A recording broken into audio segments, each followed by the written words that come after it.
All right, let's do this. I am Marc Maron. This is my podcast. Welcome to it. How are you feeling? I feel better.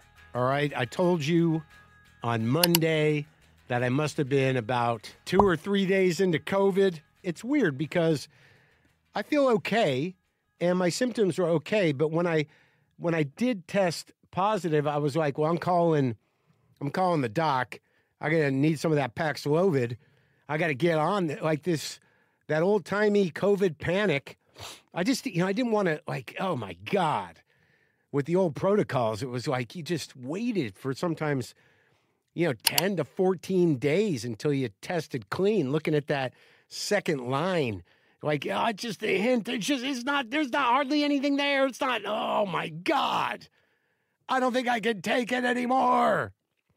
But whatever the case, wherever we're at now, whatever I got, it's manageable. Like I'm about, 4 days in? And it really didn't have much of a different impact than a kind of a bad cold or one of those identifiable cold flu-y things. Like my fever never got too high. My lungs never got up. I never got a sore throat. My head is thick with snot. It's thick. It's deep too. So I just tried to take care of myself. But I did call, to do that thing. That sort of like, do you have the Paxlovid? Yeah, I don't want to die. Yeah, that's where that comes from, that era, I think. And the doc I talked to said, look, man, we're not, well, she didn't say man, but she said, Paxlovid is not really up to date. It was designed for an older strain. It sometimes there are side effects that are kind of up, diarrhea, nauseousness, maybe vomity. I don't know, the regular list of the side effects, and that they really only use it for people who are, immunocompromised or health compromised, otherwise are older. And she was like, and I'm like, well, what do I do? She's like, well, ride it out, you pussy. She didn't say that last part. Jason Ritter is on the show today. Now, I didn't know a ton about him. I knew who he was. I knew he's the son of John Ritter. I knew he is married to Melanie Linsky, who's been on the show before and who I love. And people told me that he would be a good guy to talk to. But that's all I really had to go on.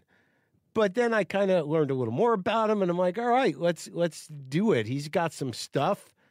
It's hard to be the son of a dad who everyone loved, everyone, and who passed away. It's difficult. And, that's all I knew going into it, and I really enjoyed that conversation. And now he and Melanie have different but matching WTF Brian Jones mugs.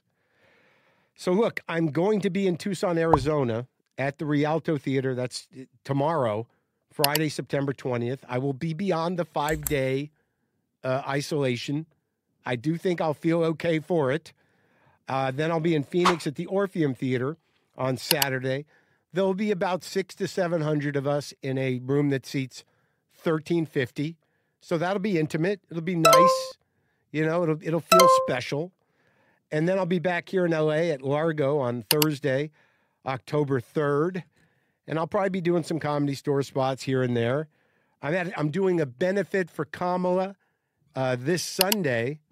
I guess that would be the 22nd at the Comedy Store, because I am 100% behind Kamala Harris. There you have it. Don't hit me with but what about how I don't care. But what about where she stands? It doesn't matter. But don't you think you ought to think through the policy? No, I don't care. It's fascism we're fighting. Look at the big picture. Whatever tool you need to fight the big F, let's do it. So you're asking yourself, so Marc, how did you spend your time with this COVID at home, isolating, trying not to lose your mind? What did you do with that time, sir? Well, as there's some important stuff. As I told you on, what day was it? Monday. There's been things building. My bathroom drawers were full of shit that I didn't understand anymore.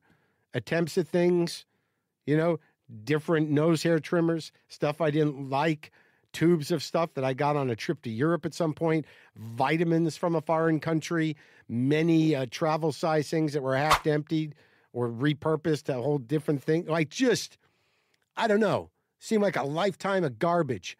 And that moment you have where you're like, oh, I'm going to throw all this away. I mean, all of it. Like just stuff, like even if it's like technology, even if it's stuff you plug in, you can throw shit away you have to plug in it. Well, don't you want to give it to Goodwill? No, I'm not gonna start sorting and hoarding and doing hoarding organizing for another place. It was so great. I just threw so much shit away, and now there's nothing there. And I probably have to buy toothpaste. But whatever. Still, there was a lot of little tubes of toothpaste of brands I didn't even use. I don't even know where they came from. The dentist, the road, I don't know. But I never throw anything away. And then I did.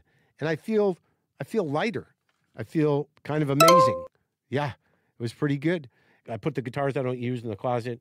I arranged my amps. I got out the MXR clone looper, which I've had for like probably over a year. I tried to do it once, and I'm just, it's stupid. But I did figure it out. I followed some instructions. I did a very basic attempt at some looping, which you'll hear at the end of this episode. And I got to be honest with you, it was a pretty exciting thing to sort of get just a very basic 2-chord loop going, and then for me to play the lead on top of me playing rhythm. It kind of freed me up because I generally don't get to play lead with anything but records or guys who are better than me. So I just was able to lay down a kind of a mediocre rhythm and then play my mediocre lead riffs over it, trying to use my Mixolydian scales, trying to use my major and Mixolydian scales. I'm not sure I know the difference. I think I was using them. It sounded kind of like Jerry-ish. Anyway, that happened. That was a long time coming. So, okay, I'm feeling better, but like right now, I feel like my voice isn't great. I finished, wow. Brain fog. COVID brain fog. Holy shit. I'm in trouble. How am I going to remember my material?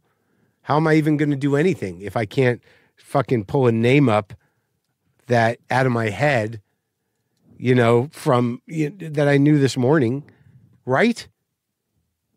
Wow. Anyway, I finished Kathleen Hanna's book. I'm going to talk to her, I think, next week. I don't know when we're going to put it up, but man, it's a great book. I read these biographies and I feel very close to the people after I read them. I was emotionally invested.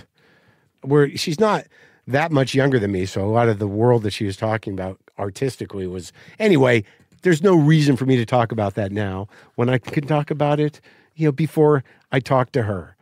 Okay? Have we had enough? I'm starting to sweat a little bit. Look, Jason Ritter, he's on this new CBS show. It's a retread. Is that how you say it? Redo. What is it? Brain fog. They rebooted Matlock, which was what's that guy's name? Andy Griffith's show when he was 100, and it stars Kathy Bates. Ritter's in it. It premieres this Sunday, September 22nd. I talked to Jason Ritter. It was a very nice and pretty deep and great guy. Good conversation. And here we are doing that.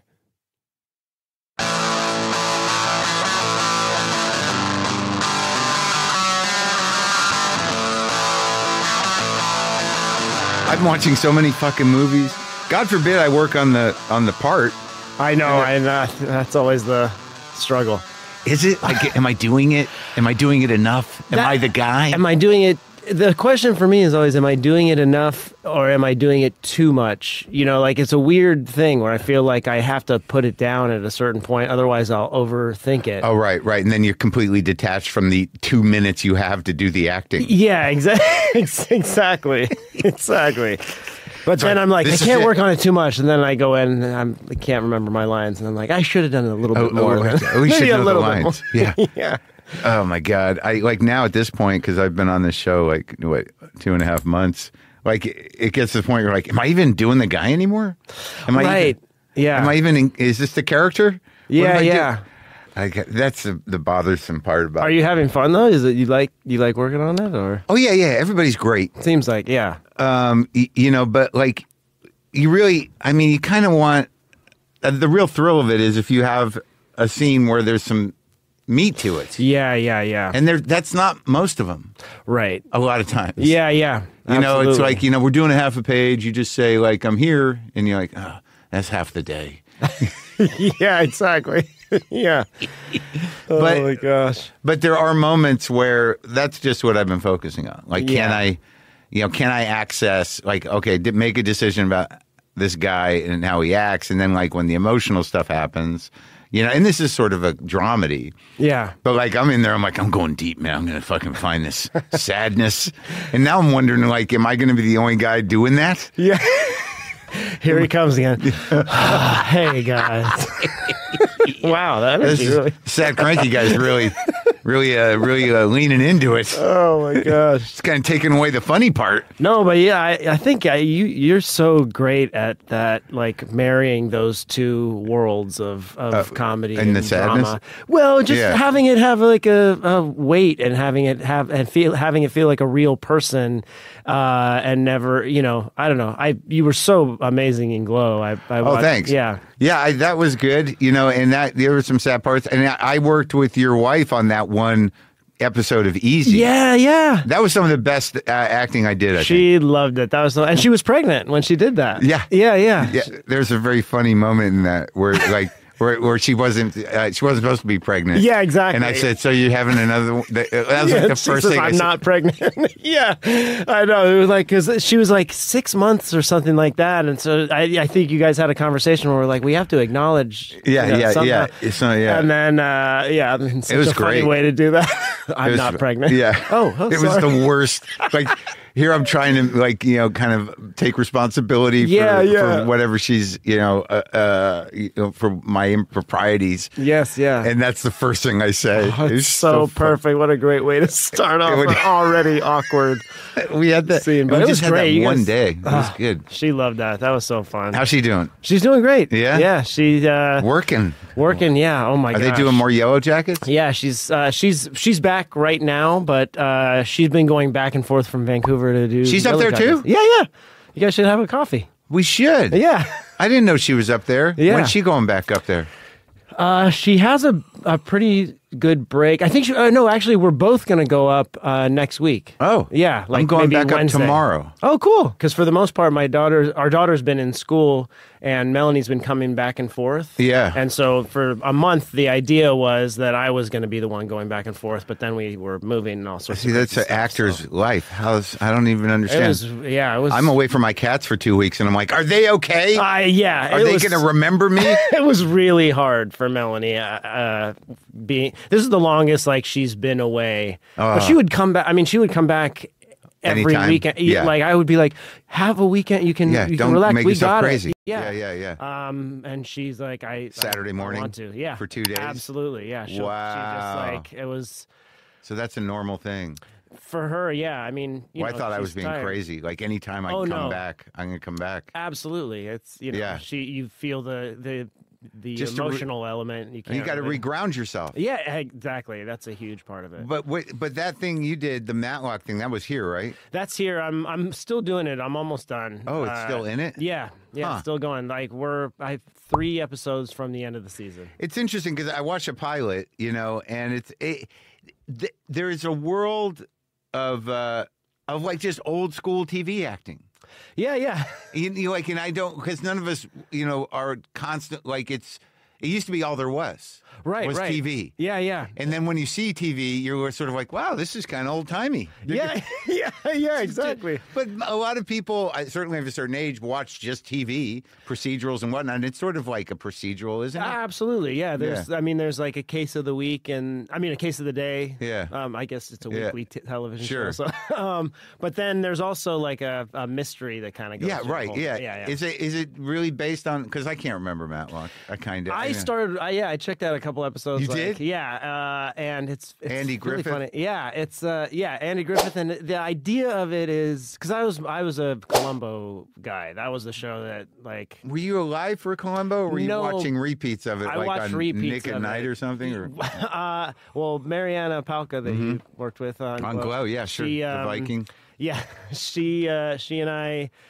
We went into a deep Columbo dive, and we ended up getting all the DVD box sets. Oh, and you stuff did? like that. Yeah, and just like we would find out there was a new movie or something, and yeah. and Peter Falk is just so great. But He is great. Matlock is a similar sort of idea. Yeah. Not a detective, but a lawyer. But people basically underestimate him. That's the Right. whole thing. Is he's just like, what's this? Oh, I don't know like what I'm doing. a country bumpkin who's like Yeah. smarter than everybody. Exactly. And always that's Kathy Bates. And that's Kathy Bates. Yeah. How's she doing? She's great. Yeah. I mean, she's like, it's incredible to watch her do her stuff. Yeah, just because it's like, I don't know. She's intense, man. She is intense, yeah. Yeah. And she'll come in, and I think part of the character is like, oh, I'm just talking, don't worry about me. So she has like monologue after monologue after monologue that she's just like rattling through. Yeah. And it makes you, especially in the pilot, there was like a couple scenes where she comes in, has like 3 pages of just talking, and I have like my one line, and I'm sitting there just like, I just gotta zing it in there and don't mess it up. But it is weird being in a scene with someone that you hold so I know, it's crazy. high. It's crazy. You're just like, it's hard to just be present and be in it and be like, oh, we're both actors, we're peers in this moment. Right. It's always hard to just be like, just don't mess it up. Let her, it's listen. Just listen. Yeah, just be present. Stay Stop, engaged. like going outside of yourself and being like, oh, this is Kathy Bates. Yeah. Or you're sitting there. Here comes my time. Oh my gosh, that especially when I have these one little lines that I throw in a scene, I'm like, okay, I got them all in order. Not with the lawyer lingo sometimes too. I'm just in my head saying the 4-word phrase. They have no idea what you mean.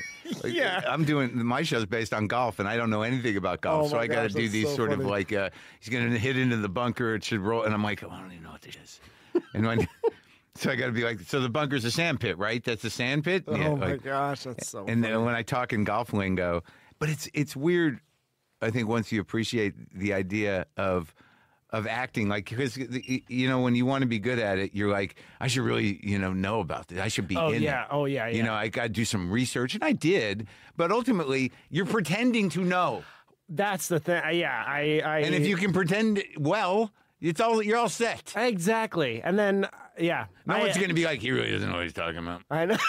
No, I had a thing where I like had to play like a hacker, a guy who's like really good at computers. Yeah. And at first I started like looking into it and like, what do people do? Like, what are they pressing? What buttons are they pressing? Oh yeah. And then I just like, I'm going to just do little circles with my hands on the computer. And if somebody is like, he's not really hacking, like it's different than piano or something like that. Yeah. Just the guys who are going to say he's not really hacking are like, who cares? Right. But still, press return every once in a while. But of course you're not. Right, that's the thing. And the point is not like I'm getting it accurate. It's not like. I think there's like a part of my brain that thinks of like Jeffrey Rush and Shine when he does, Flight of the Bumblebees, and it's him, and it's amazing. Yeah, like all the methody kind of stuff. Yeah, where you're like pan from my hands, like you're doing to the actual actor. Right, junket interviews where you're like, well, I could have become a professional hacker. That's how deep I got into it. I actually was at home and I hacked into the Pentagon, and I'm like, all right, I got this. Yeah, exactly. At least I can do the character now. Like, actually, I had 3 days between the time that I got the part and we had, or whatever it is, exactly. I think this thing of like, hey, we're casting you as this part, and you have 6 months to really prepare and get into it. It's like, no, you have a couple weeks, maybe. And then what do you do with the 6 months? And then you get there, and like, unless you're a certain type of actor, you're just sort of like kind of doing you anyways.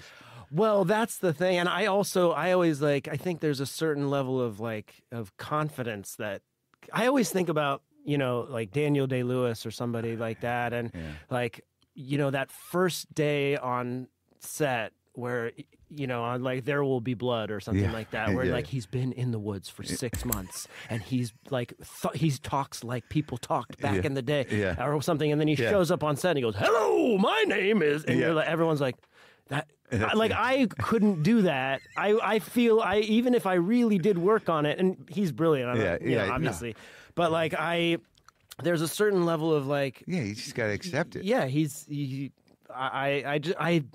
There's 5 actors that do that. Yeah, exactly. And then and then there's another 5 that, you think they're doing that, but they just kind of got a natural thing that you can't even explain. Yeah, exactly. And they just can lock in. I don't know. I think about it a lot in terms of how much you bring to it. But then the weird thing is when you do work with big actors, they're just people. Right. And they've got whatever tricks they've got, to whatever they're doing. Yes, it's just a services thing. And then it's, it's done. And you're like, all right. Well, yeah. Exactly. But when you grow up watching it, you're like, oh my God. It's amazing. I did that one thing with De Niro and the Joker. Oh my God. And I was literally watching him because I was on the set all week and he's doing this. He's playing that talk show host. And he doesn't know his lines, and they're doing over and over again. And and it's totally demystifying De Niro to me because, I've watched him my whole life. I mean, obviously he's a great actor, but because they understand something, people who live their lives on camera and have been doing it that long. Because I'm watching it, I'm like, this is a disaster. How are they going to cut this together? It's he's not even getting the lines. Oh my but God. He knew. He knew that it was all going to cut up, right? Yeah. They're just sort of he's been on set so many times where he's going to do it and do it and do it, and they'll find one. Right, exactly. And he's kind of, yeah. And I don't always think to do that. You can think well, let's shoot a series. I'll just do it over and over again. I'm working. Timothy Oliphant is on the set now. Oh, right. He's got a support role in this, and he showed up, and he's doing a thing, and it's me and Owen, and it's a big scene, and it's we're about to leave or do something. It's transition. He's got a little bit of a monologue. So and we do the setup for it, and then he just keeps doing it over and over again without really telling us. So he just goes back into it. But I know what he's doing because it's his coverage. Right. So let's just keep going. Then as other actors, you're like, well, we're gonna be here to support him and keep answering him. Yeah. The only time when it's complicated is when you're also on camera. Yeah. And then you're like, where are we going from? Yeah. Okay, I'm sorry, Yeah, I know. Yeah, but wait. Oh, okay. Okay. Let me get my face right. But the face, the faces and gestures. But for you, I mean, I was looking at, your dad. Yeah. John Ritter was one of the great funny guys on television. And also he did some good movies. But he was of a generation of actors.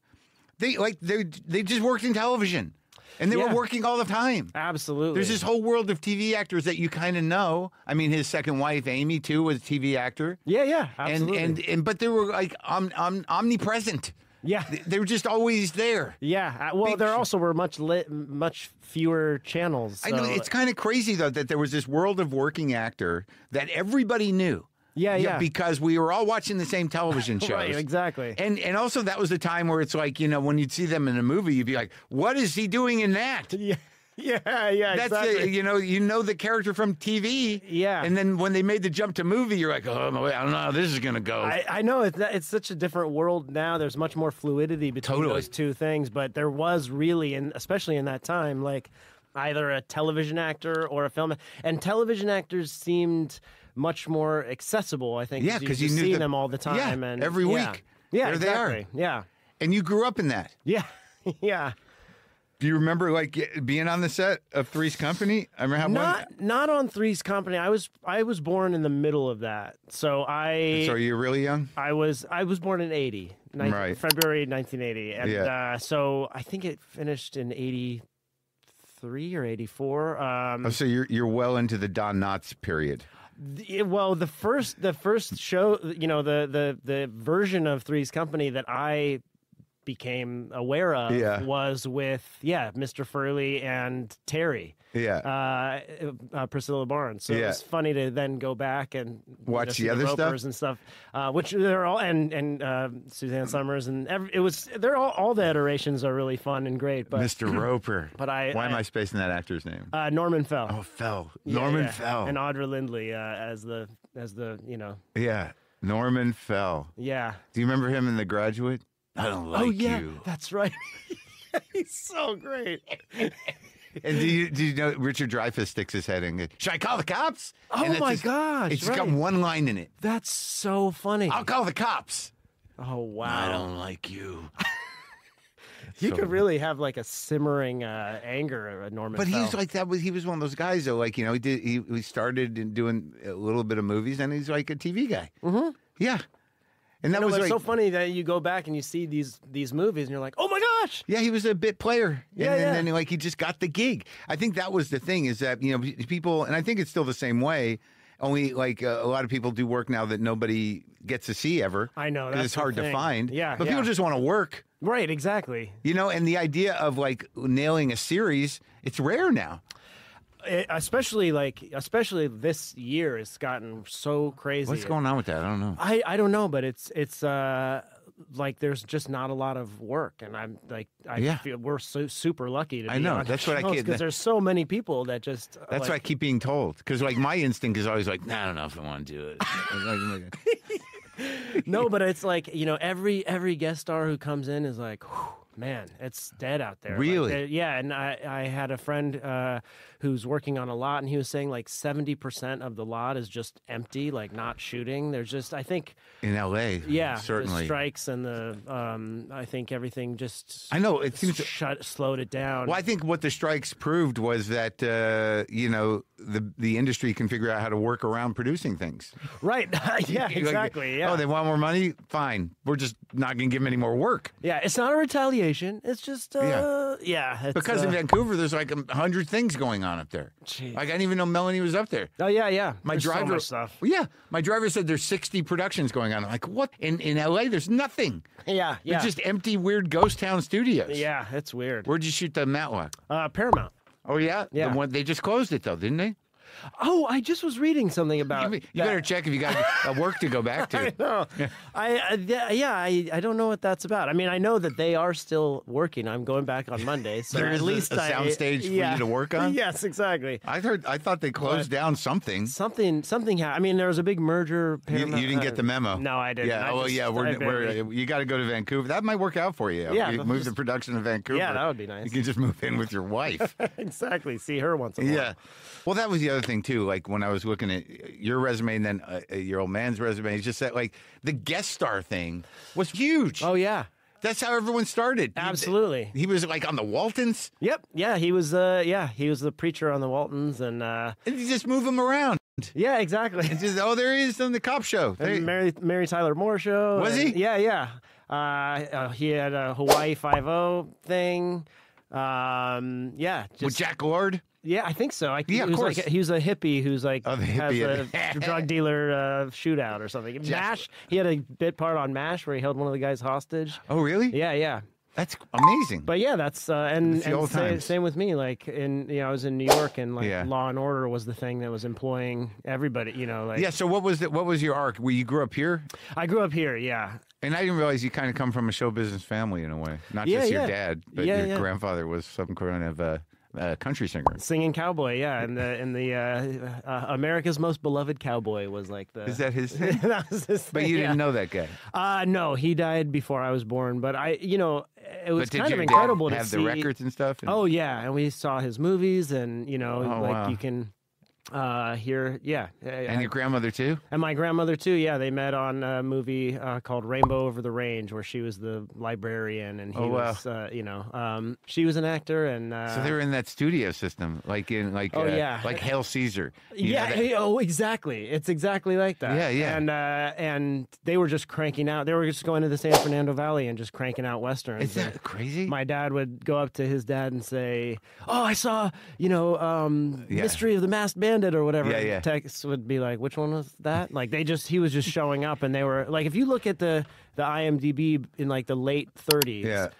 you're like, how did you cram that many movies into one year? Yeah. Like yeah. they were just churning them out. Yeah, yeah. And all we know are the ones that get, critically acclaimed. And there's Right. like 200 other ones. Oh my gosh, yeah, exactly. And it, like, Cranston comes from that too. His dad was like, these guys who kind of grow up in knowing that studio system. It's just these kind of utilitarian, like, actor is a job. 100%. A job. We're doing the job. Yeah, And exactly. he's got a real working man kind of sensibility around it. And it was only like, the entire invention and industry was only like Pretty young. 20 years old Yep. or whatever. Yep. So it wasn't like, when he was born, it was like that was probably when they were first doing movies. So the idea that he had this dream. Your grandfather? In East Texas, and was like, I'm going to move to New York and see if I can. He went to New York? He went to New York, and that's where he got his nickname Tex, because he was his accent, his hat and his accent. But yeah, he was like out in New York eating ketchup. That was like some of that his was the thing, right? Yeah, he making the soup with the ketchup. Yeah. Well, he had a huge family, and he had this dream and went for it. And so your dad grew up on the studio lot. Yeah, kind of. He was out here in Studio City. Yeah. Toluca Lake he grew up in. Yeah. Wild. And then you did too.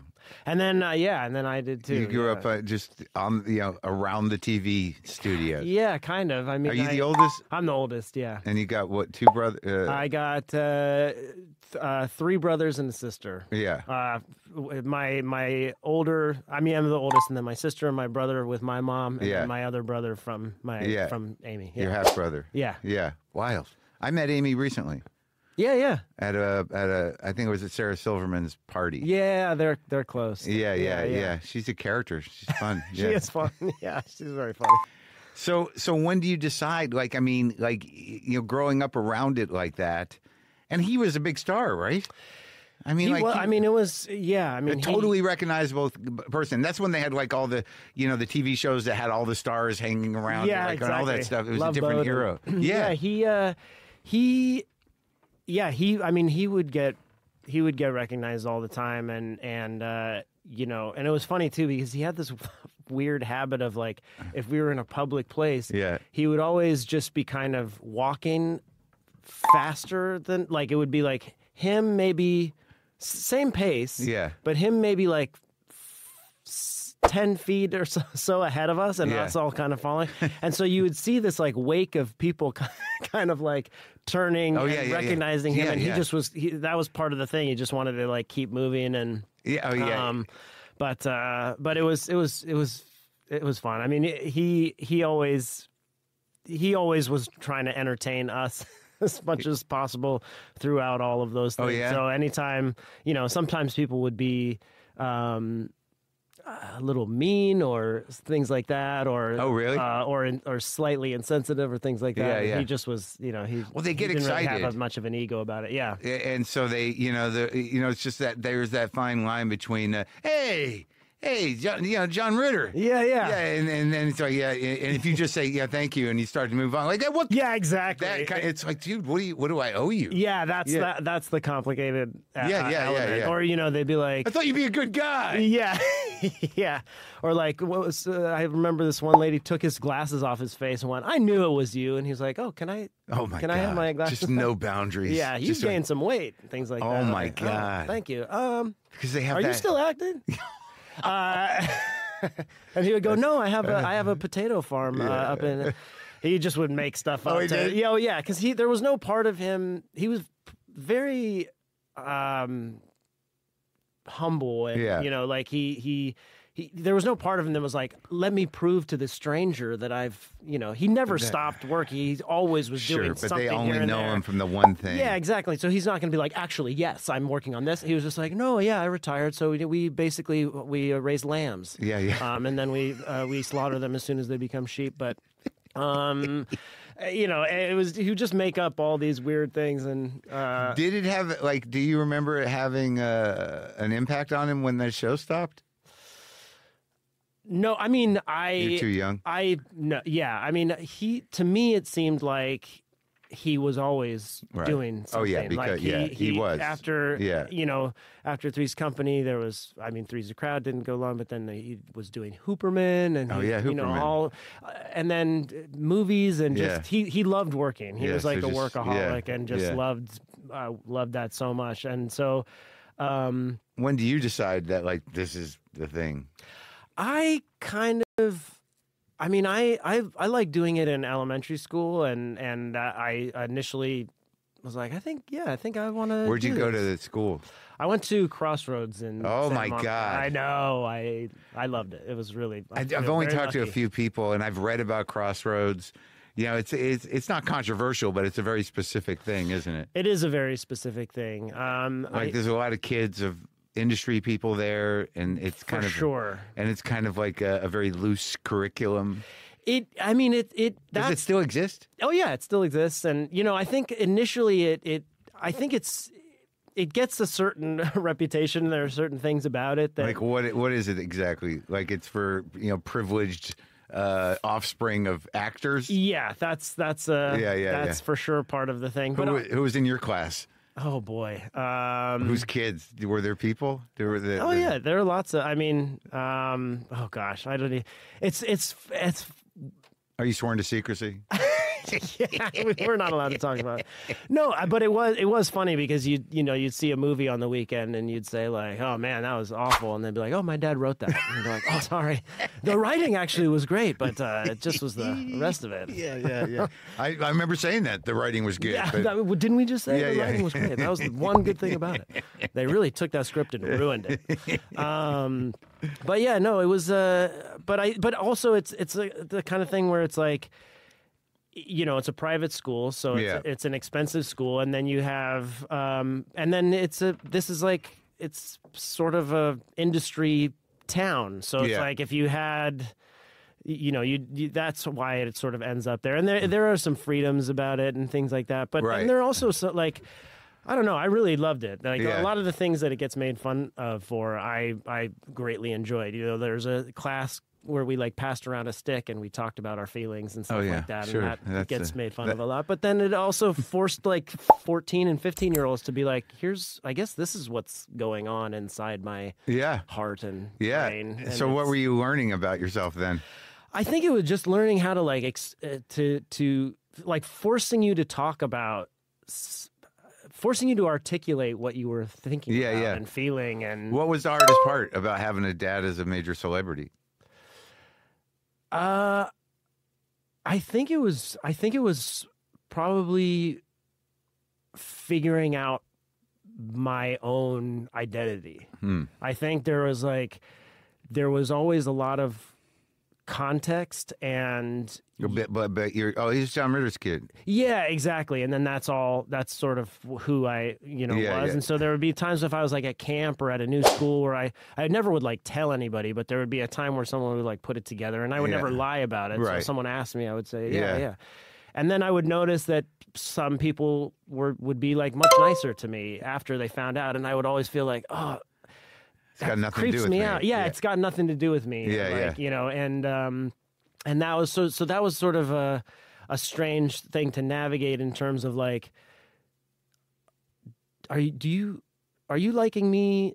It always it was just a strange thing to yeah, it's almost like you don't there's no way to determine whether or not you have a self in the world. Yeah, exactly. And the self kind of disappears as soon as people learn this one fact about you. Right. And you're like, oh, okay, so you were not so nice to me, which is fine. Yeah. But now all of a sudden, it always just made the friends that I knew were my real friends feel that much more authentic and lovely, because we had created a thing just on ourselves, and then they found out, oh, cool, or I don't know who that, or whatever it is. But, but it's interesting because there is this two sides to this parasocial dynamic, right? In the terms of people know they have a relationship with your dad that's not real, right? It's based on this character and familiarity and also celebrity, right? But they feel like and so you just represent some extension of him. Exactly. And they're just sort of like, oh my God, I can't believe I'm just talking because your dad's that guy. And then you're just lost in it. Yeah, exactly. And then it became also a bit complicated in the during the divorce times where I was having complicated feelings and people were like, "Oh, I love your dad." And I was like, "Yeah, I know he's great." Yeah. But it felt scary to even say I'm a little hurt. Yeah. I was like, I'm not so good with him right now, but I'm happy you like him. Yeah. I mean, I always loved him. He was always so sweet, but it's just that he had created so much goodwill towards him and love towards him that some of my hurt feelings, I was like, these have to be mine privately, because I also didn't want to ruin anybody or taint idea even. of him. Yeah. And I enjoyed and appreciated all of that people's love for him. Yeah, exactly. But your private life and your relationship with what was going on, it wasn't public. Yeah, exactly. And I think that, now, that was also a different time, man. Because now everyone knows everything about everybody. Oh, and there's 100 stories, there's just people on the edge of their seats wondering about, Ben and Jennifer and and there's no way, everyone's speculating. There's so much out there. But at least at the time you were growing up, it was still able to be relatively private. Yeah. I mean, in that time, it feels like, I don't know, in that world. Yeah. If there was some scandal or something, it'd be there's a National Enquirer article coming out, so just wait for a month. Right. And then there's no chat rooms. It doesn't keep the conversation. Maybe Entertainment going. Tonight, when they started doing that show. One story, then it's kind of they all now move it's on to a the month's next. worth of news. And everybody weighing in and detectives and all this stuff. So when you're growing up, are there... because I always wonder, did you know Don Knotts? I met Don Knotts, and I loved Don Knotts, but I didn't really by the time I was sort of a little sentient person, I hadn't seen him much. Did your dad hang out with actors? Sometimes, I mean, who he was working with, or but his closest friends, the ones that I saw the most, were one of his friends from high school and the rest from college. They just were always that's sort of like you're talking about. You build the real relationships, and they're the ones that kind of stay around. Yeah, I mean, it's funny too, because there were so many things. I'll go back and I'll find some article about when my dad was first starting out, and reading him answering these questions about his dad and all of these things. There's all these weird when he was a kid. Yeah, or when he was in the Waltons or whatever. Right. Right. People Magazine kind of stuff. Yeah, exactly. Yeah. And sort of the remembering that he also existed within a context of the shadow of a famous father. Yeah, and it's funny too, because there was a woman that came up to me a couple of years ago, and was like, "You were at a restaurant in 1982, and you were a nightmare." I was like, "Oh my!" And that's the weird kind of context of you would never remember. Yeah, you would never remember my bad behavior as if I was just a screaming, running around 2-year-old in a restaurant, you wouldn't remember. But the fact that because it was my dad, you've carried around for 40 years that he had a bad son one day. An obnoxious infant. Yeah, exactly. And that's you. And that's me. And I brought shame on my dad, and she must have thought he was a terrible father. And, my God. She didn't say any of that stuff. But that kind of thing where people will remember things, there's always a sense that if I really messed up, I could bring shame onto the family name, onto your nice dad. Yeah, and in my grandpa, and just sort of tank the whole. This third generation of Ritter really sunk the family name. Exactly. This kid, he had it all going for him. Exactly. But he had to act like a regular kid and ruin it. Exactly. So you were aware of that possibility of of shame. Especially like as a teenager or something like that, So that's wild because like it's not, and it's a different thing, like if your dad was like. I think it has to do with movie actors versus TV actors, is that you had a whole generation or two of people that, had a weekly relationship with this guy. Right. So they knew him like he was a part of their family.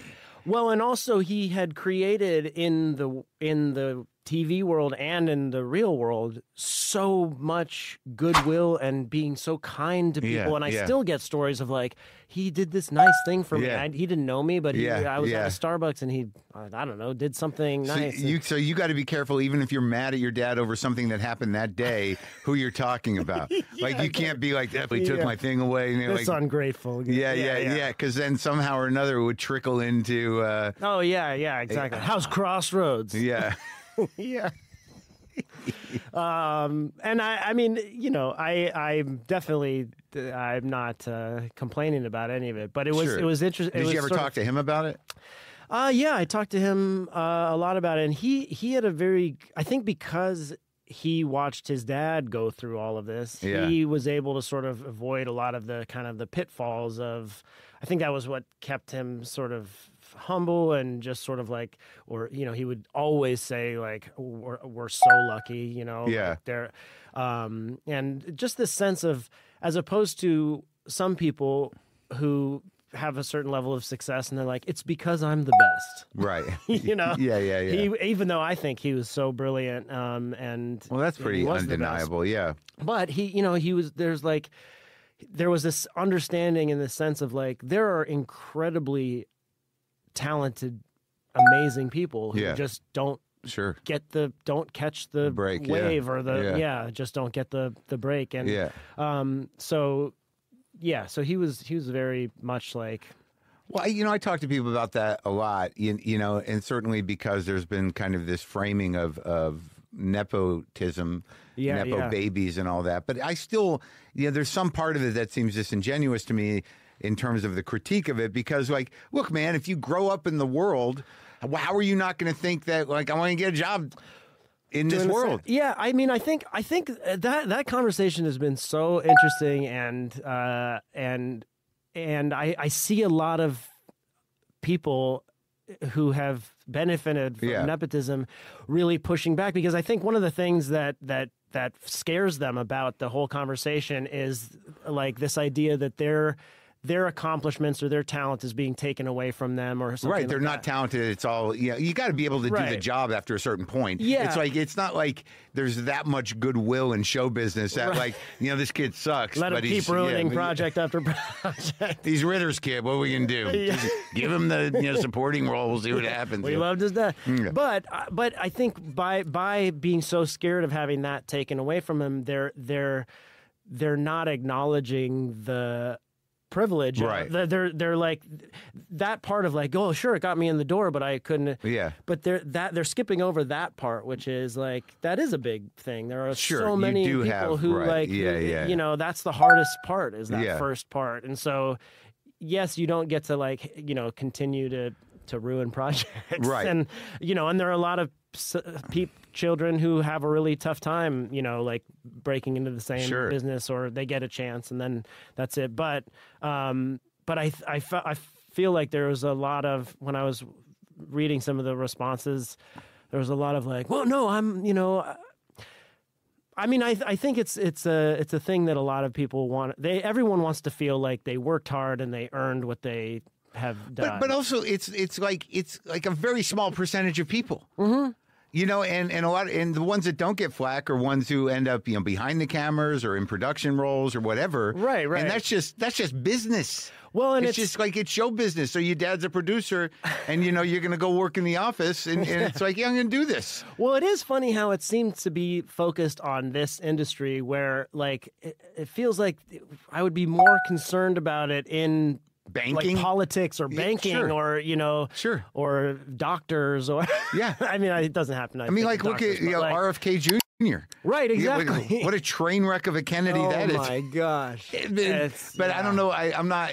People just assume like he's a Kennedy. They don't go like nepo baby. Right, exactly. It's a strange I imagine thing some people are doing that's focused on sort of this entertainment industry. Because because it kind of plays into the the Hollywood entitlement to that whole thing. For sure. And there is a lot of entitlement. Sure. And then there's the other side of it, which is like it's not fair. And that's the thing that I think the people who have benefited are too scared to admit. Right. That they're actually, it is like a little bit not fair. And I remember having like these conversations with my dad because I was very aware of that, and that idea, even before like that whole thing was a term, the idea of like getting apart and everybody knowing, especially when I wasn't so confident in my own abilities at the start, getting apart and everyone on the set going, well, we know how he got that. And then if I was terrible on top of that.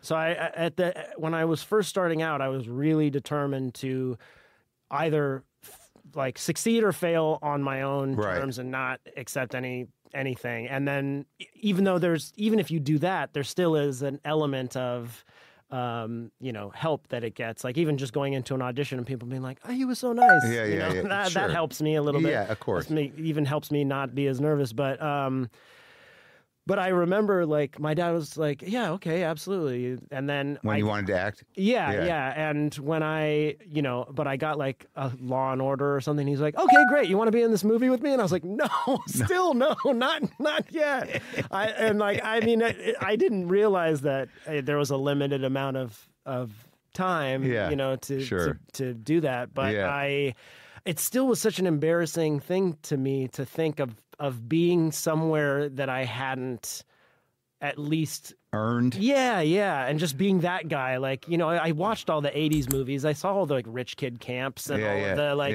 and you're like, oh, these are the bad guys. So I really tried to kind of avoid that as much as possible. And also people get cast in things that they're just not ready for. Sure. Yet. Oh, yeah. And then they embarrass themselves, and then that's the end of their career because they haven't. Because they took the shot. They shot. They felt like they had to. Yeah. I was fortunate that I was never really afforded the shot, and I just had to scrape and be persistent and figure out a way around that. Right, and get good enough to forge your own. Yeah, I'm still not really that confident about it, but there was not I did it the old-fashioned way. By just complete persistence and anger, eventually, exactly. and then somehow making a life out of my garage. Exactly, that's pretty incredible. Believe me, I didn't. I thought it was over, but the layers of insecurity, for sure, that you're dealing with. First being protective of your dad's reputation just in life. Yeah. And having to kind of suck all that up. And then, not knowing who you were because you were always identified as, Ritter's kid. And then deciding, that's always a big decision. Like the one that stands out in my mind more than other things for some reason is like, Jacob Dylan. A lot of things you can do, dude. Yeah. If you're going to pick up guitar. I know. It's like, oh my God. Yeah. And he's great. He's great. He's totally great. And he's an intense guy, and he's a good guy, and I like his music. But just the idea of like, I'm just gonna step into that shadow, inviting, all the comparisons, I remember the first time I did the only time I did a sitcom, because I felt like I had somewhat sidestepped some of the like direct comparisons and earlier stuff. Right. I ended up thinking comedy auditions. I was so nervous that I was just like literally shaking. That I didn't get a lot of those parts initially. So I ended up getting the more serious stuff. But then when I did a sitcom, it was like all my insecurities just piled on, and it was actually only a couple years after he had passed. And I remember. What show was that? It was called The Class, and there was a lot of incredible actors on it, and people who have gone on to go do so many amazing things. But how long did that run? 1 season. Okay. Or not even 1 season. 19 episodes, I think. Well, that's also the benefit of some of these things. It's like, yeah, I never saw that. Yeah, exactly. Yeah. No, we watch it and we take it apart. What went wrong? Yeah. But I remember like in the first like press tour or whatever, junket, the questions were so intense and in relation to your dad. Yeah, and I think it was also because I still was sort of coping with the loss and things like that, and then ping-ponging back and forth between like, are you having fun on set, and do you miss your dad? Yeah. Like, oh yeah. Yes, I do. Yeah. Of course. And so in that first like press tour, there was like an open bar situation, and I kept on getting, getting more and more and more. And and then like the next day when I woke up, the next like week, I was like Googling like my name, drunk. Say? Yeah. Like what, embarrassment, brought down. And I never saw anything. So, but it was, you handled it. Well, yeah. I mean, it only took me 10 more years to stop drinking. Was that your thing? Oh yeah. I think there was a lot of my insecure. I was kind of tight in certain ways. I felt like I had to sort of behave or do this thing, and so alcohol was my way to get out of my insecurities, and then I took it too far. Well, the insecurities, though, what's interesting is the evolution of the layers of insecurity, because you spend your life in the shadow of your dad and being sort of an appendage publicly, and then you got to keep all that to yourself, and then just by virtue of that, you don't really get to develop a sense of self. Yeah. And then all of a sudden, now you're taking these opportunities, and now you're comparing yourself to other actors who have a harder time of it, and your own talent, and wondering if that's real. 100%. Are you taking parts that play to your insecurities?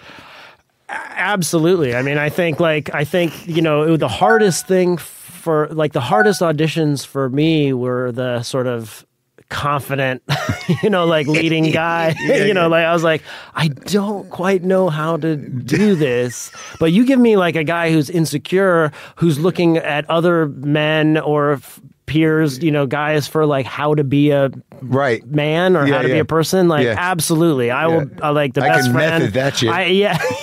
Yeah, for sure.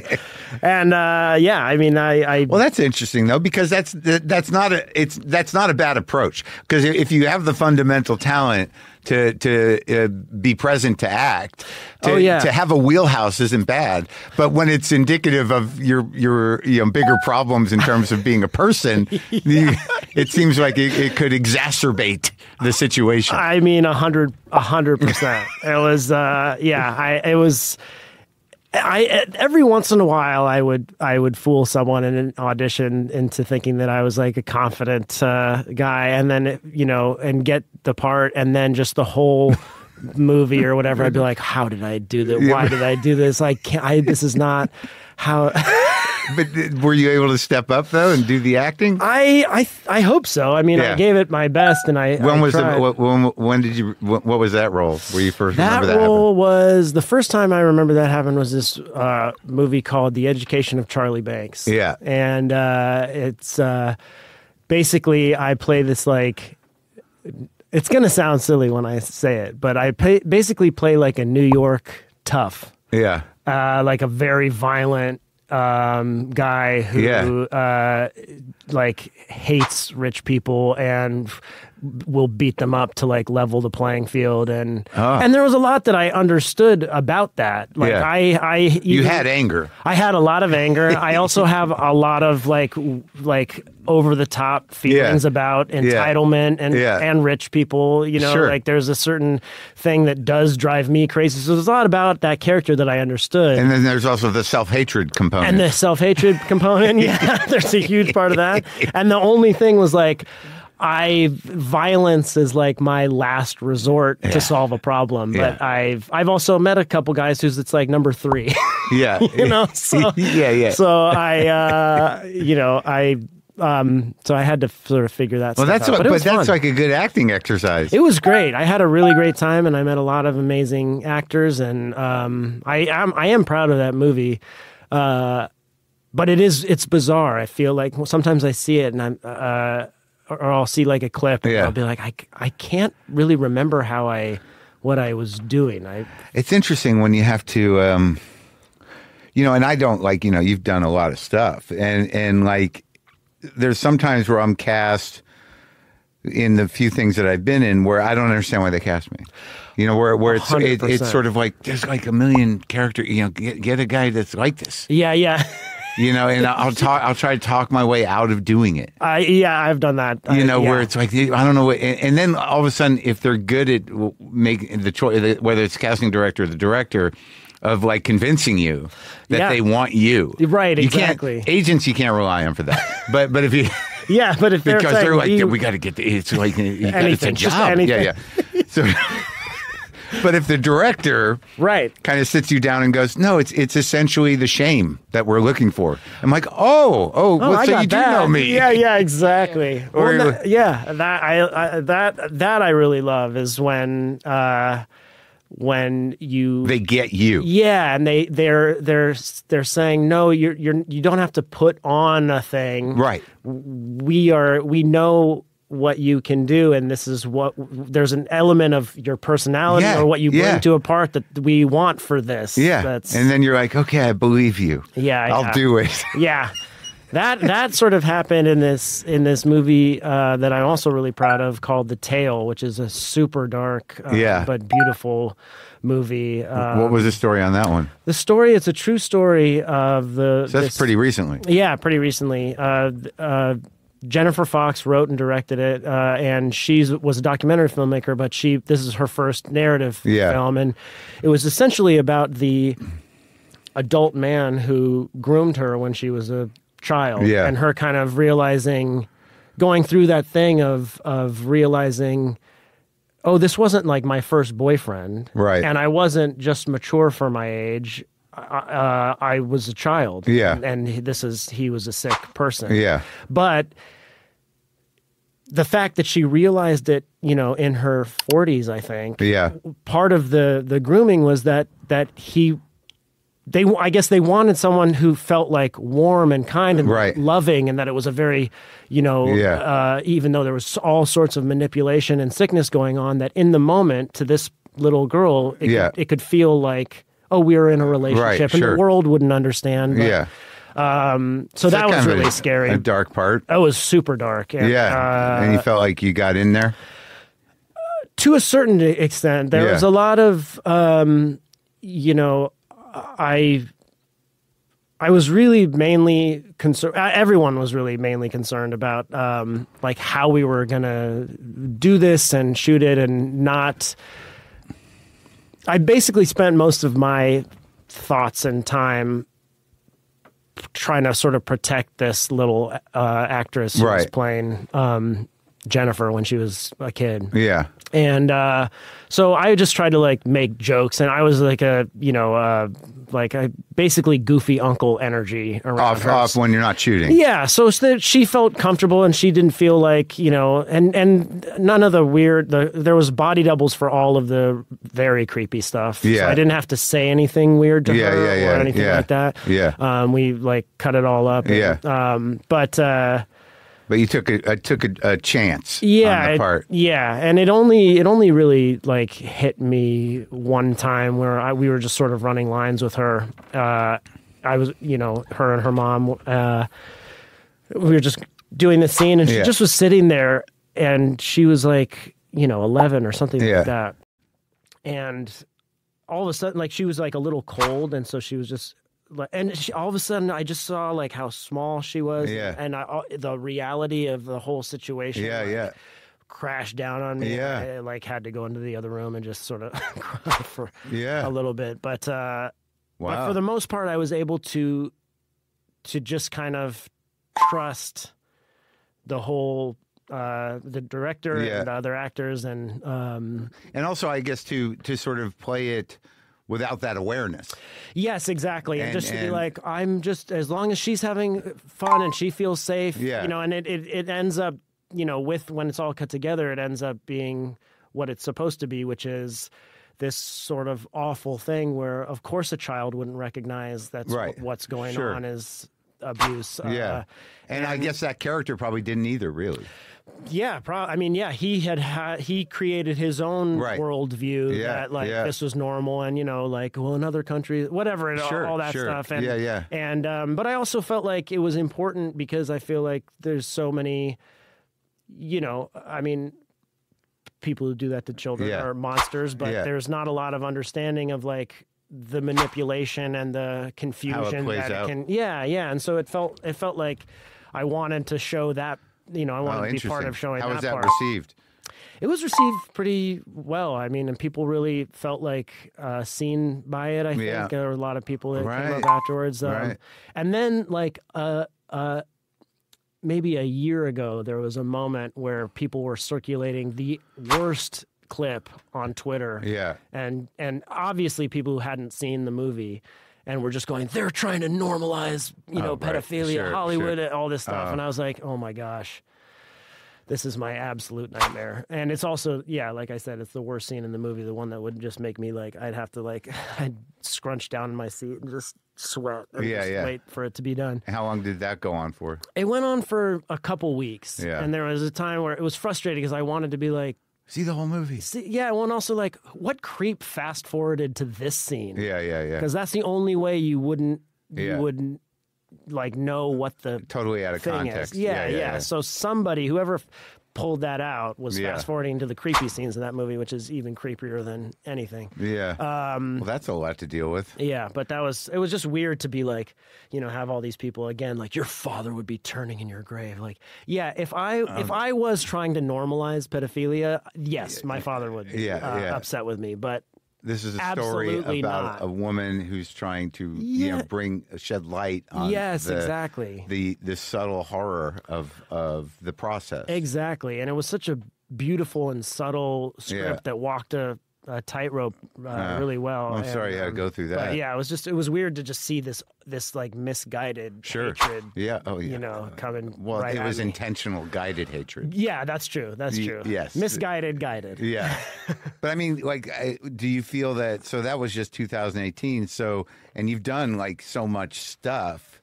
So you feel like, you're it's good to feel like you're still evolving as an actor and also, taking those chances. Absolutely. And when you were drinking, when did that start? That started when I was in high school. That was my friends and I were the little long-haired, kind of crazy guys. Oh, yeah. Partiers. Yeah.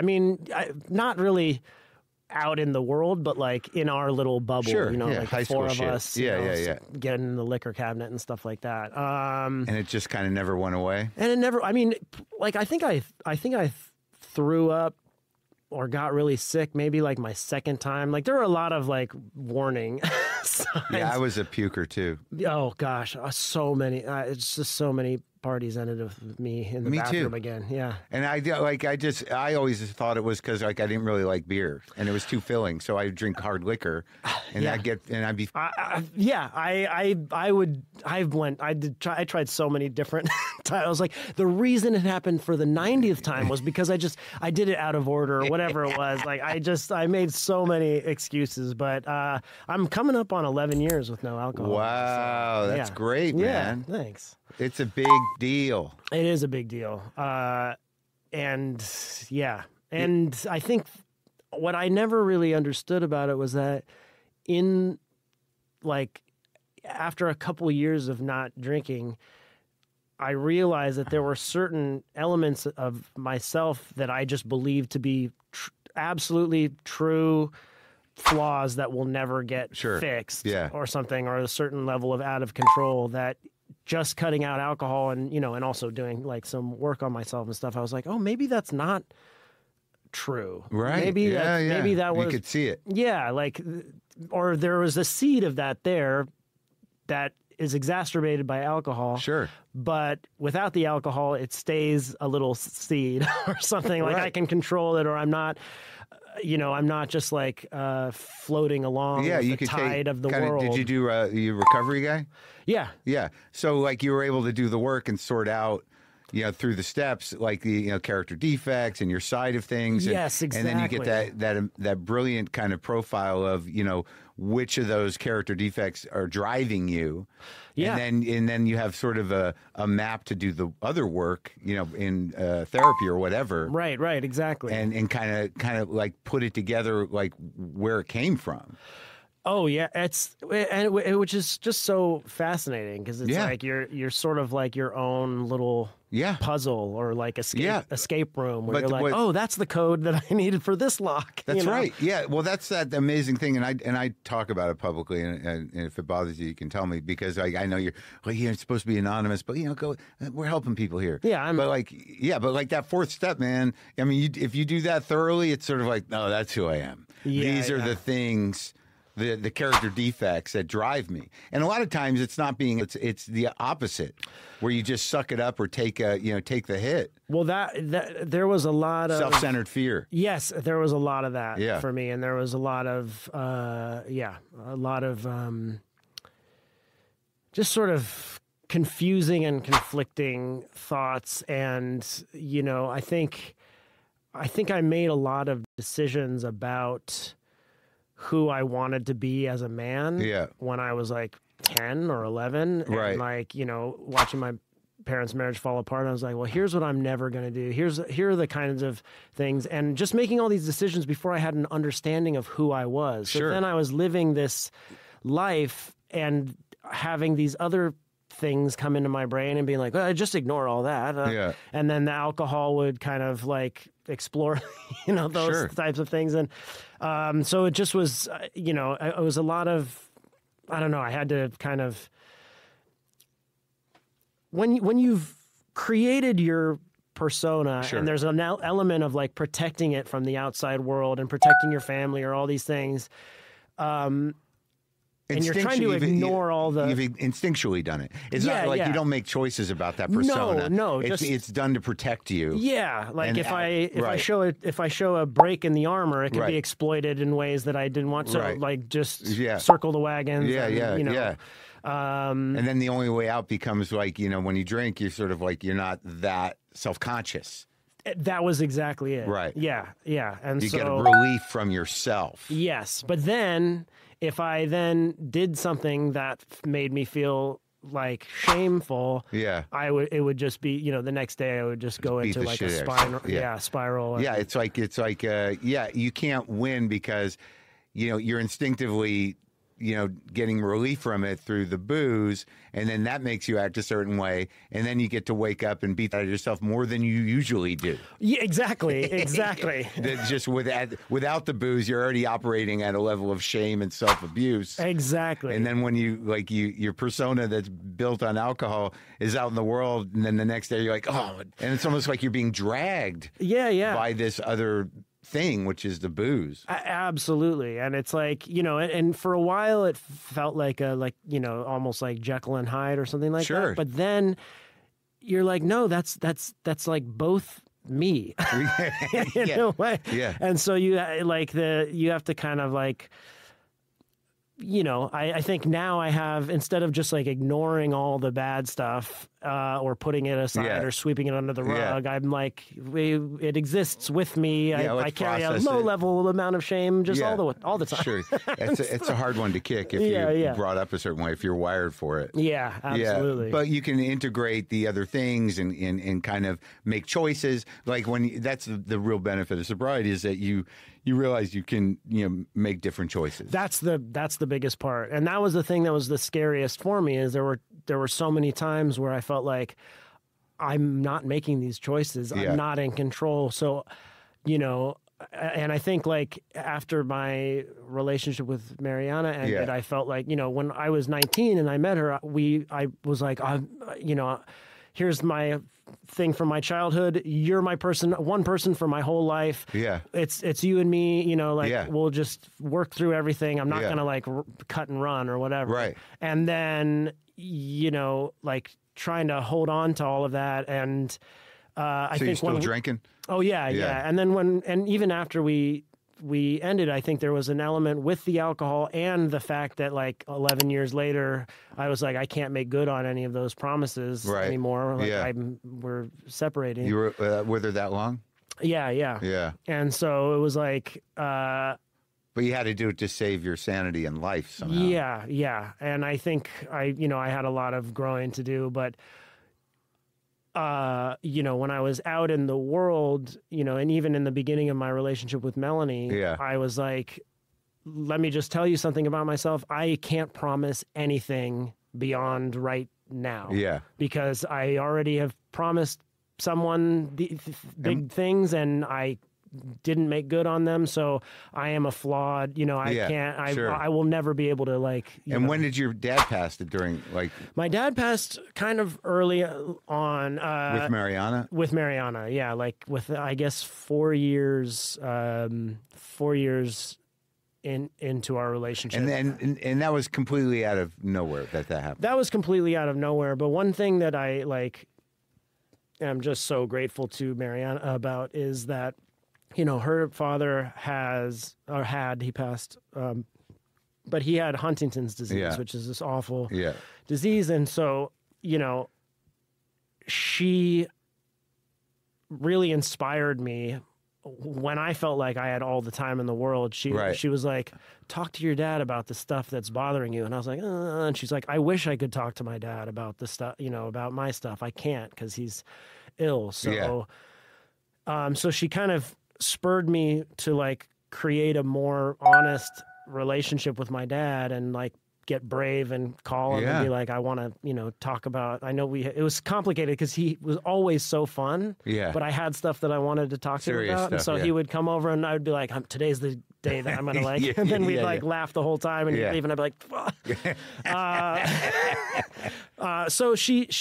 so I did that. Like I had like an amazing kind of conversation with honesty and closure and I was about your feelings. Yeah, and I was like, I don't want you to feel like you have to hide stuff. I'm not mad anymore. I just want to know who you are and I want you to know who I am and I want you to feel like you can tell me things. Right. And it really changed our relationship. Wow. And then he passed like a year or two later. Wow. So if I hadn't done it then, I wouldn't have had that chance. So I just feel very grateful to her for that. But but you were able to sort of go through the impact of who he was and the divorce and all that stuff and who you are with him. Yeah, that's great. But I also think there was an element of a lot of my intense sort of feelings about love and sex and marriage and all this stuff was like, I'm going to show my dad how, you can do it. Yeah. And then when he was gone, it was like, ooh, who am I showing? Yeah. I'm like, what if I live for a very long time? As I also had some weird thought, like maybe I'll die early. Yeah. For some reason, I had a weird thing about that. And then when I didn't, I was like, oh, so I got to look at some of this stuff. You got to learn how to live. Yeah. Because like sometimes, people who pass early, it's like you see like the beauty of their life is what becomes so apparent. Because it's finite. Because it's finite. And so there was an element of like, if I just ignore all this stuff until I reach the finish line, people will go like, oh, like, hey, wow, he really, Yeah. And then all of a sudden it's like, okay, I'm still alive and I better start looking at some of this shit. Well, how long after he died did you stop drinking? Oh boy. Okay. So did it exacerbate 10 years. Oh wow. Yeah. So did it send you off on a spiral? Did it intensify? It definitely did at first. So like, and I mean,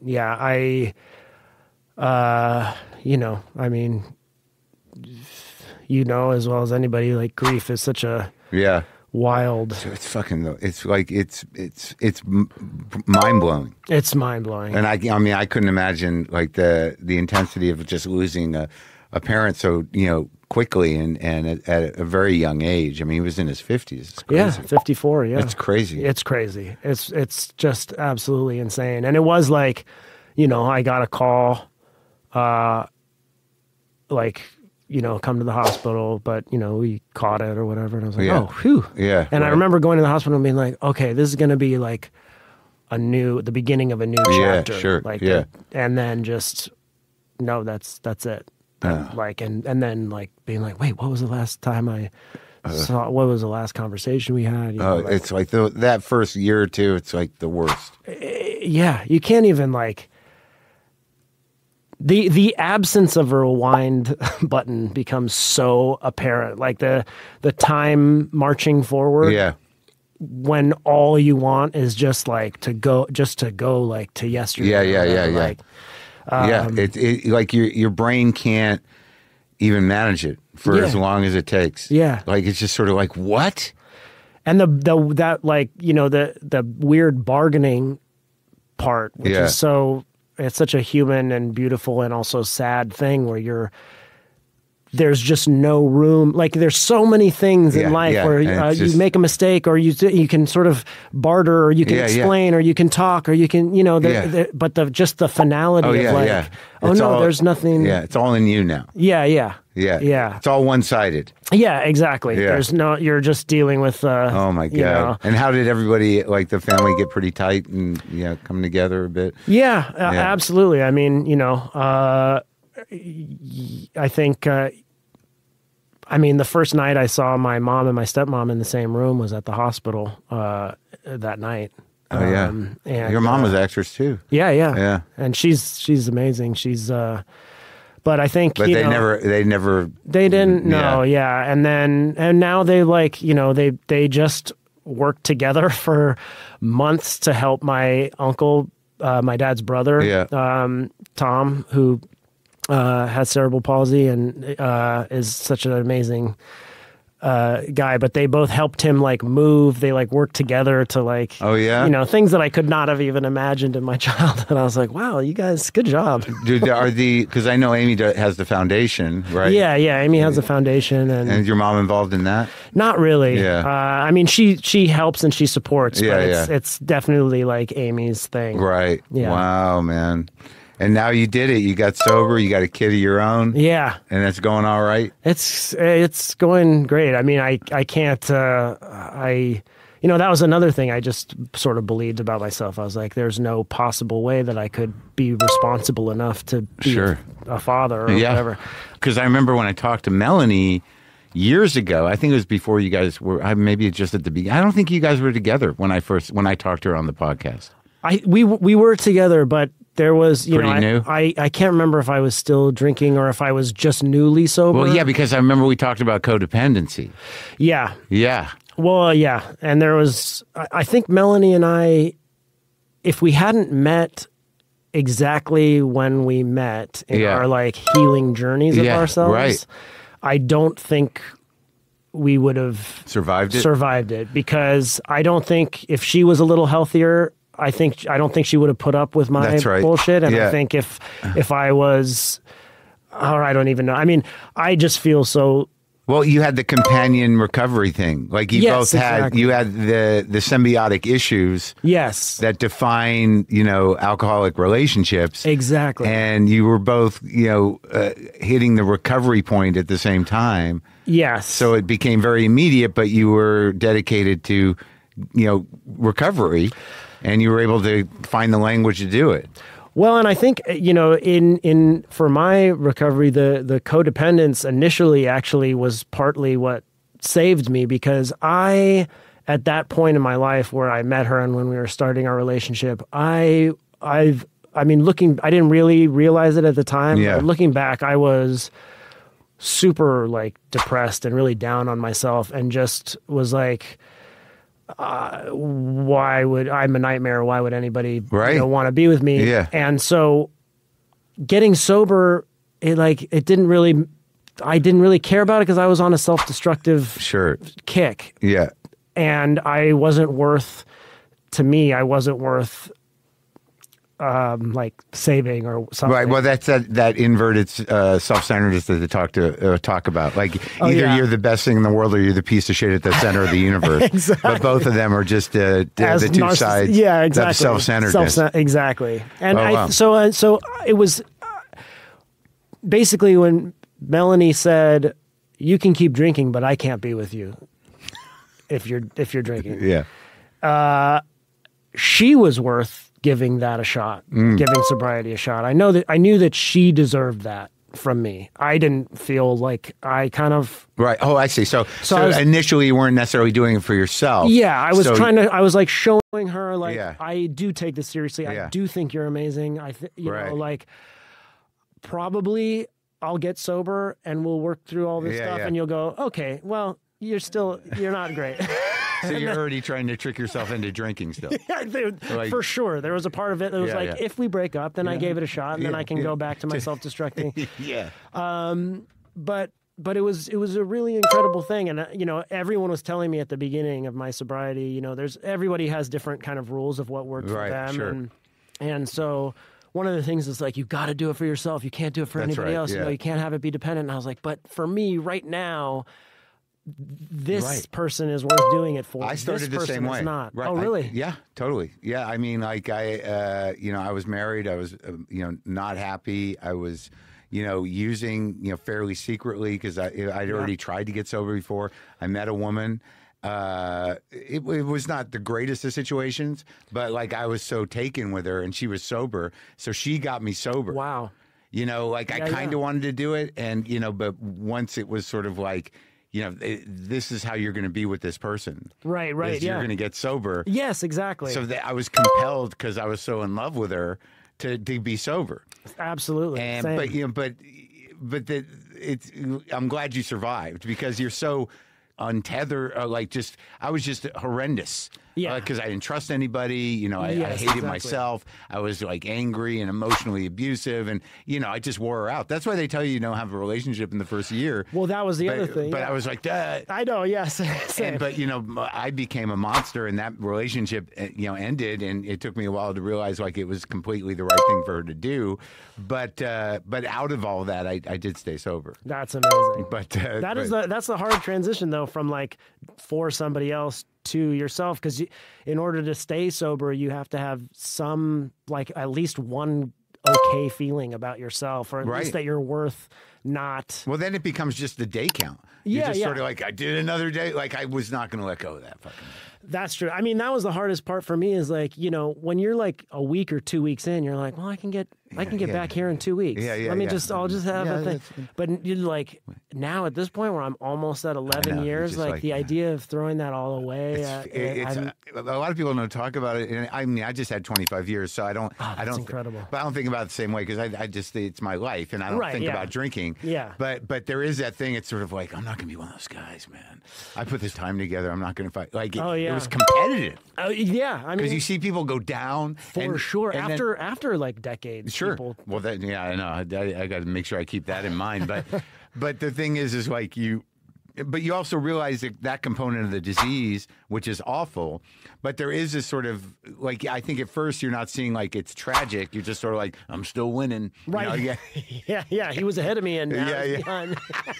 If that's what keeps it going, that's fuck it. True. I mean, it is crazy to me, like, because I remember just being the guy with the fewest days in all the rooms. It's just crazy. And you're crazy and you're self-pitying. Oh, yeah. And you just can't shut up about yourself. And I was one of those guys who was like, everyone's like, hey, I'm an alcoholic. And I'd be like, I'm Jason. We'll see. I don't know I don't know if I am or not. Well, you're here for some reason. Exactly. That guy. I can't. Yeah. I don't know if I'm an alcoholic. Right. I'm definitely not as bad as you. And like just doing all those kinds of things of like, all right, well, I never did that, so I must not be so bad. I think the codependency, your natural codependency probably like saved you. I think so. Because like you grew up with it. Constantly kind of like concerned about your behavior's impact on your old man. And everybody, yeah. Because there's a different type of, because I'm as codependent as I am alcoholic for sure. Yeah. And if you're just sort of like everything, then that's a different thing. That is a different thing. Yeah. But if you're selfish enough to think that you can change or manage other people, I think that component of it sometimes helps sobriety. Absolutely. I think living for somebody else. Absolutely. I mean, it's one of those things where I feel like I had so much more empathy for anybody else except for me. Right. Like I had such a high standard for myself that I was never reaching. Right. But I could at least try to show up for people. Show up or not actively do more damage. Right. To the people that I cared about. But so when did you have the kid? How sober were you? Let's see. So I think I was about 5 or 6 years sober. That's good. Yeah. 5 years sober because she's 5 now. And or no, 6. Yeah. That's great. Yeah. You did it. I did it. and you work all the time, and it's good. It's good. I feel. I mean, it's been amazing to Melanie really works all the time. I've been working pretty steadily, but it's been incredible to see her just like actually not stop and have this like incredible time. And she finally really got her day. Because for years everyone was like, she's the best, like she's so good. And then it's just this thing happened where it's just the perfect showcase for what she does. Absolutely. She's always been great. It's exciting to see like new people realize and then have like fans of Yellow Jackets or whatever go back and like see and be like, oh, she was this good when she was 15. I know. I mean, I know. It's crazy. like it's when I got to act with her, I was like, oh my God, I'm so nervous. I'm gonna do it. Yeah, she's amazing. Yeah. And just the loveliest person. Well, I'm happy for you guys. Thank you. Well, maybe I'll get your number because if you're gonna go up there, maybe we can all hang out. That would be because awesome. I'll be up there. Yeah. All right. Great talking to you, man. Yeah, great talking to you too. That was so fun.